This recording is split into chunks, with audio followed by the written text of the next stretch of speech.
right. It was even though I spent less than a year kind of writing the book and learning how to publish it and publishing it, there was a lot of work in the previous years that kind of contributed to that. So I agree. It wasn't something I quit. I quit work and then went and thought up and dreamed up on my own. It was really, it's really the accumulation of 30 years worth of struggling to be an introvert in corporate America that really, you know, a weird path got me to the point where I felt like I must write this book. The other thing I'd like to just say is that I would encourage everybody to go out and get it. It's on Amazon. You can just search for the Extrovert's Guide and you'll find it. You can search for my name, you'll find it. Buy the book, buy it if you're introverted, buy the book, read it. Buy it for your extroverted leaders. If you're an extrovert, I highly encourage you to go buy it for your teams, talk about it.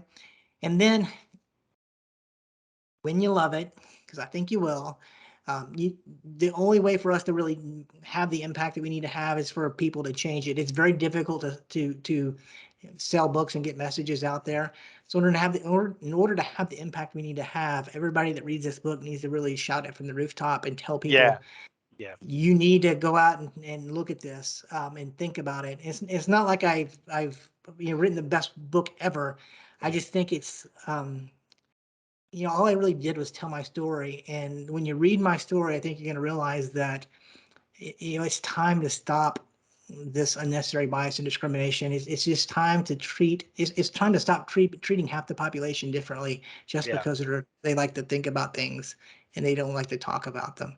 And we have to create a more balanced playing field. And it's, it's pretty obvious when you read it and look at it, but it's nothing that anybody really ever thinks about.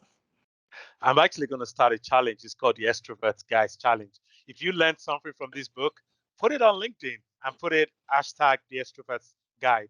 I want you to all do that. If you've gotten this book, if you've read it, or if you've read this book, anything you learned, maybe it's a phrase, it's something, put it on LinkedIn. We want to hear from you guys. We want you guys to just put it the Extrovert Guide. Let's start, making, getting a message out there about the introverts and how we can help introverts and also extrovert leaders to make a better workplace, and not just a better workplace. I think, a better family, because I know there are fathers and mothers that are struggling with their kids that are introverted. There might be, husbands or wives that are struggling with their wives that are introverted. This is a great book. I think this has helped me. You might have friends that are introverted that you're struggling on how to help them, talk to them and be their friends. This is a great book for that. So, it's not just for the workplace. I know David called it the workplace. I think it's life, helping introverts in your life, in anything you do.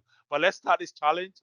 I'll start sharing my challenge, the things I've learned from the book, and I'll start putting it out there. But I want everybody to do that as well. It's a let's get the word out there. I think this is a great book, not because I wrote the foreword for it, but because I know the great work that has gone into it. And it's not just a book that popped out of nowhere. It's 30 years of work put into a book. I think it should be more expensive than this.